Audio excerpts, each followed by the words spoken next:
Hi అండి. ఉదయం 4 గంటలు. లోకమంతా ఇంకా గాఢ నిద్రలో ఉంటే మా ఈ చిన్న ప్రపంచంలో మాత్రం అప్పుడే దినచర్య మొదలవుతుంది. చుట్టూ పచ్చని పొలాలు, ఎత్తైన చెట్లు, ఆ ప్రకృతి ఒడిలో ఉన్న మా ఇల్లు ఒక ప్రశాంతమైన గుడి లాంటిది.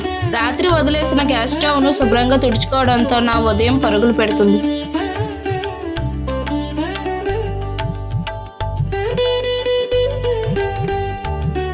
ఆ పనుల్లోనే ఎక్కడ లేని ప్రశాంతత, ఉత్సాహం.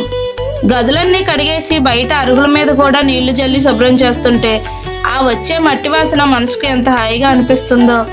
ఇవన్నీ చేసేసరికి ఆకాశంలో నెమ్మదిగా వెలుగు రేఖలు వస్తుంటాయి. రాత్రి చీకటి పోయి నెమ్మదిగా తెల్లవారుతుంటే కమ్మటి ఆ చల్లగాలి మనసుకు తాకుతుంది. ఈ పచ్చని పొలాల మధ్య స్వచ్ఛమైన గాలి పీల్చుకుంటూ ఇక్కడ కూర్చుంటే ఆ సిటీకి మళ్ళీ వెళ్ళాలని అస్సలు అనిపించదు. ఆ సిటీ ఉరుకులు పరుగులు ఎక్కడ, ఈ పల్లెటూరు ప్రశాంతం ఎక్కడ? చెట్ల మధ్య పచ్చదనంతో నిండిన ఈ ఇల్లు మా చిన్న ప్రపంచం. జీవితకాలం ఇక్కడే ఉండిపోవాలనిపించే అంత అందమైన ప్రపంచం.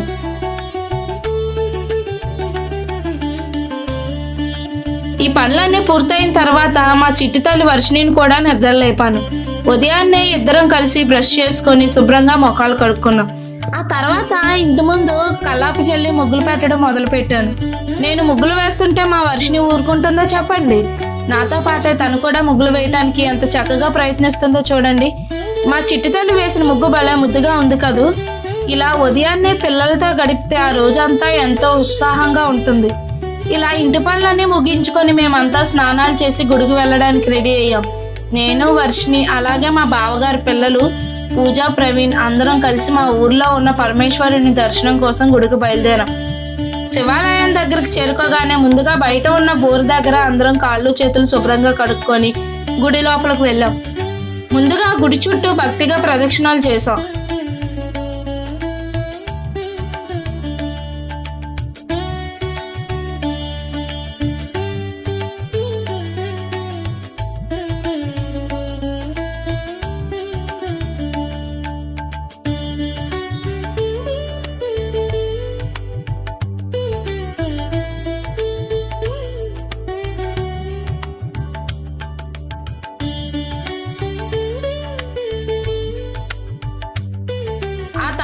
మేము ఇంటి నుండి తెచ్చుకున్న పూజా సామాగ్రిని పంతులు గారికి ఇచ్చాం.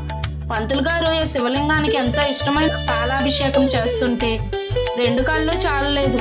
ఆ అభిషేకం చూస్తుంటే మనసుకు ఎంతో ప్రశాంతంగా అనిపించింది. పూజ చాలా చక్కగా జరిగింది. ఆ తర్వాత పంతులు గారు మా అందరికీ తీర్థ ప్రసాదాలు ఇచ్చారు.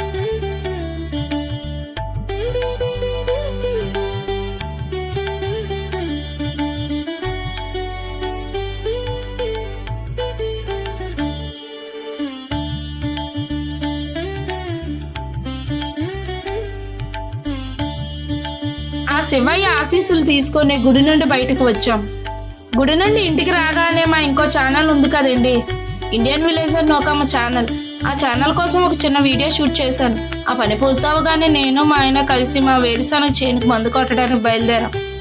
ముందుగా మా కళ్ళం దగ్గర ఒక ట్యాంక్ నిండా మందు కలిపేసి ఇంకో ట్యాంక్కి సరిపడా నీళ్లను బకెట్లో తీసుకుని ఎత్తున చేను దగ్గరకు వెళ్ళాం.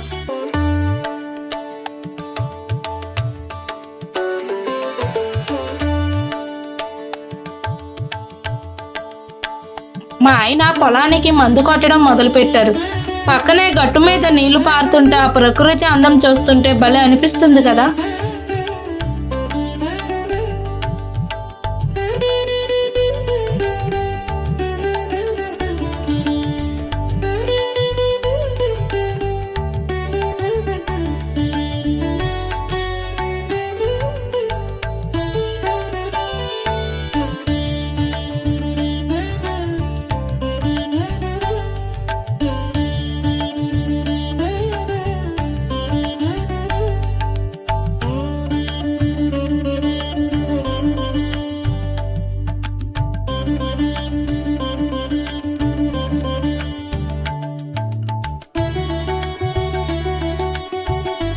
మొదటి ట్యాంక్ అయిపోగానే ఇంకో బకెట్, ఇంకో ట్యాంక్ కూడా నింపి చేను మొత్తం మందు కొట్టేశాం.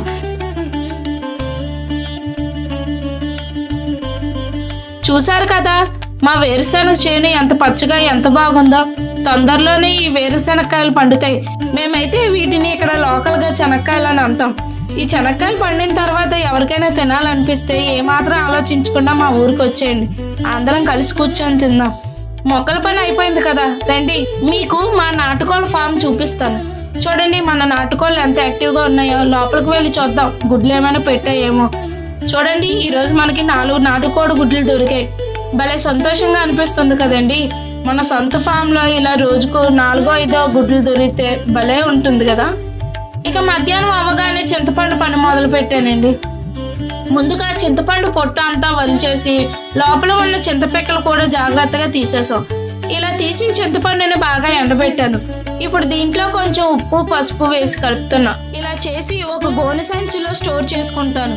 ఎందుకంటే సంవత్సరం అంతా చింతపండు పాడవకుండా నల్లబడకుండా ఉండాలి కదా, అందుకే ఇంత జాగ్రత్త. ఈ చింతపండు పని అంతా పూర్తయ్యేటప్పటికి సాయంత్రం అయిపోయిందండి.